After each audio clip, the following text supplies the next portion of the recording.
You're listening to the Vint Wine Podcast, where you'll hear interviews and stories from around the wine world. From writers and critics to winemakers and sommeliers, we'll explore the people and businesses who are instrumental in shaping wine culture. Enjoy the show.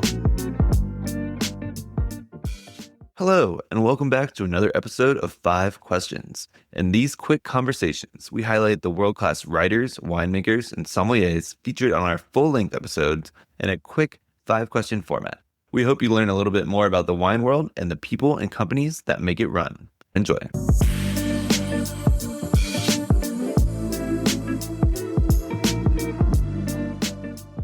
All right, we are here with 5 Questions with Jochen Michalski. Thanks so much for joining today. It's my pleasure to be here. All right, we'll dive right in. The first question is, what is your role in the wine industry? My role is, I'm not in the wine industry per se, I'm on the supplier side. I'm the founder of the Harv 81 group. We were founded in 1981, and back then we started in California, supplying corks to the California wine industry, and then we moved on to Australia and South Africa, started up companies there as well. And then later on we went into manufacturing corks in Europe, where the cork material is grown and where all the manufacturing takes place. And from there we started selling corks also to the European market. And as of late, we decided to also produce barrels, because barrels goes along with natural corks. Wherever you see a natural cork in a wine bottle, the wine has probably been in a oak barrel as well. And like I said, in Australia, where unfortunately, a lot of wineries are using screw caps, but we still believe in the Australian market for us. So we decided to find some other products we could sell there. And we decided to go into the label business, and which has worked very nicely for us. Awesome. All right, question 2. What do you think the most important issue facing the wine world right now? One word: consumption. And I can elaborate just a little bit on the consumption. But we all know the largest group of the consumers are the baby boomers. I look at myself, I'm 70. I drink less wine than when I was 50 or 60 or 40. And so it happens with a lot of my friends, and I'm sure around the world. And then on the younger generations, with the health concerns, you see younger people drinking less alcohol in general. And then they have more options too. Besides wine and beer, they have now all kinds of spirits, there are RTDs, cocktails. So there's a lot more for them to enjoy and experiment with. But for health reasons, they're consuming less. So you add that with the baby boomers drinking less. So the result is less consumption. So that's the number one issue. Makes sense. All right, question 3. We normally ask about wine regions we think people should know more about, but I want to ask you, what is one thing you would like people to know about cork, natural cork closures? One thing, and I think very few people know it from consumers. People think, okay, it comes from a tree, but they think that the tree gets cut and it's dead and you produce the corks and that's it.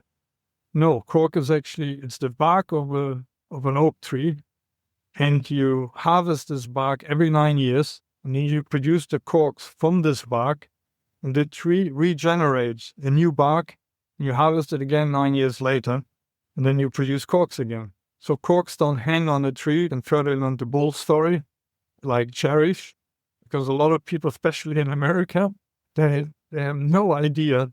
And I think if the consumer would only know that cork is so sustainable, and that, you grow the tree, it lives for 200 years, you get 14 or 15 harvests over this time frame. So it's just a beautiful natural product. Perfect. The 4th question is, what is one current wine trend that you disagree with or don't like? I have a feeling you're just going to say consumption again. Oh, okay. What is another wine trend that you disagree with or don't like? Which I don't like is de-alcoholized wines. And I know and I understand, some wines have 15 degree alcohol or even 16 and 14.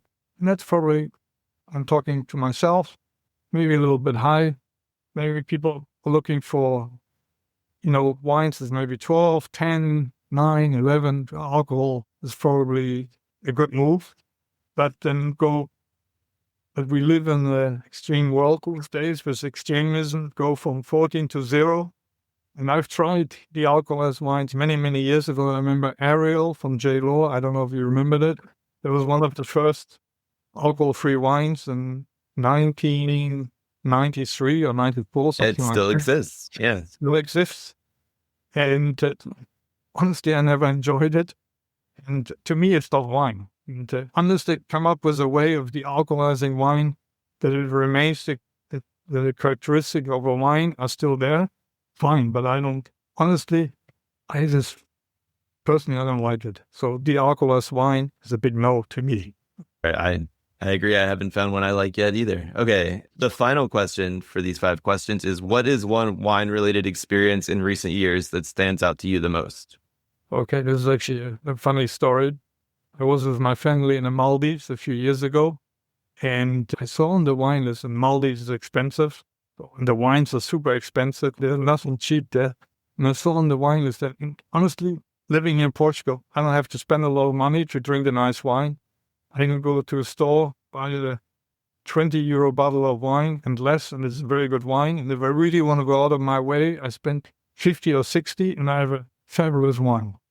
I go to a lot of wineries, so I get a lot of great wines. But personally, buying really expensive wines, I don't normally do it. But so I was in the Maldives with my family, and on the wine list was Solaya from Antinori at $200. Like I said, I don't spend that sort of money. And I said, $200 for Solaya? This is a mistake. Somebody made a mistake here. So I ordered the bottle, and we drank it. It was great. And my brother-in-law is a winemaker, by the way, here in Portugal. He loved the wine, and the bottle was empty very quickly. He said, hey, how about ordering another one? So I called the waiter, and I said, hey, we'd like another bottle. And the waiter said, it was very expensive. Said, are you sure you want another bottle? He said, yes, I'd like another bottle. Do you know how much it costs? Yeah, I know, 200. He said, no, that's by the glass. So when I was looking at there was the price by the glass, the bottle was like $2,500. So I'm so glad the waiter was so honest. He said, are you sure you want another bottle?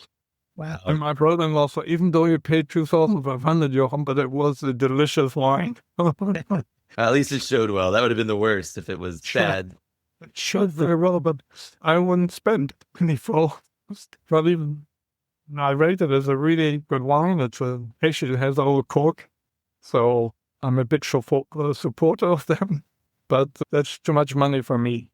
But for 200, and it cost me 2,500. So that was a funny but expensive wine experience. Well, that's enjoy a beautiful bottle of wine. And that's all that matters. Well, that's perfect. Well, this has been 5 questions with Jochen Michalski. Thank you. Thank you, and thanks for the conversation.